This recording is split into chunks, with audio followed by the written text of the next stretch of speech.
Nəhayət şəfqətlik və mehriban Allah'ın ismi bilan başlayman. Assalamu alaykum və rahmetullah və bərəkatuh. Allah Taala'nın xalışı bilan dərsimizni davamlaşdırırıq. Bugün biz shin hərfiga berilgan misollarni o'qib o'rganadigan bo'lamiz. Dastlabki misolimiz ro harfi fatha bilan yozilgan ro, shin harfi sukun bilan yozilgan sh. Bu rosh bo'lib o'qildi. Rosh. İkinci misolimiz ba harfi damma bilan yozilgan bu, shin harfi sukun bilan yozilgan sh. Bu bush bo'lib o'qildi. Bush. Üçüncü misal shin harfi fatha bilan yozilgan sh, ro harfi sukun bilan yozilgan r. Bu shar bo'lib o'qildi. Shar. Keyingi misolimiz shin harfi fatha bilan yozilgan sh, qof harfi sukun bilan yozilgan q. Bu shaqqo bo'lib o'qildi. Shaqqo. Keyingi misol shin harfi fatha bilan yozilgan sh, mim harfi sukun bilan yozilgan m. Bu sham bo'lib o'qildi. Sham. Keyingi misol shin harfi fatha bilan yozilgan sh, kaf harfi sukun bilan yozilgan k. Bu shak deb o'qildi. Shak. Keyingi misol ba harfi kasra bilan yozilgan bi, shin harfi sukun bilan yozilgan sh, ro harfi damma bilan yozilgan ru. Bu bishru bo'lib o'qildi. Bishru. Keyingi misol shin harfi fatha bilan yozilgan sh, ro harfi kasra bilan yozilgan ri, ba harfi fatha bilan yozilgan ba.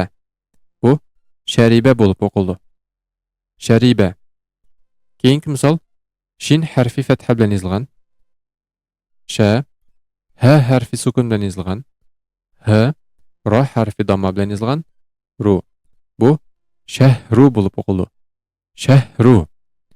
Keyingi misol nun harfi fatha bilan yozilgan na, shin harfi sukun bilan yozilgan sh, ro harfi damma bilan yozilgan ru. Bu nashru bo'lib o'qildi. Nashru. Keyingi misol shin harfi damma bilan yozilgan shu, kaf harfi sukun bilan yozilgan k, ro harfi damma bilan yozilgan ru. Bu shukru bo'lib o'qildi. Shukru. Keyingi misol shin harfi damma bilan yozilgan shu, ro harfi sukun bilan yozilgan r, ba harfi damma bilan yozilgan bu. Bu shurbu bo'lib o'qildi. Shurbu.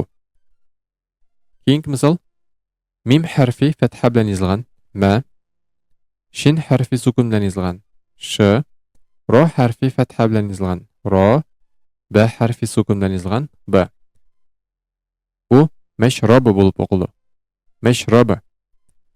Keyingi misol mim harfi fatha bilan yozilgan ma, shin harfi sukun bilan yozilgan sh, ro harfi kasra bilan yozilgan ri, ba harfi sukun bilan yozilgan b.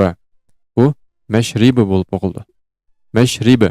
Keyingi misol mim harfi fatha bilan yozilgan ma, shin harfi sukun bilan sh, ro harfi kasra bilan ri, qof harfi sukun bilan q. Bu mashriqo bo'lib o'qildi. Mashriqo. Keyingi misol mim harfi damma bilan yozilgan mu,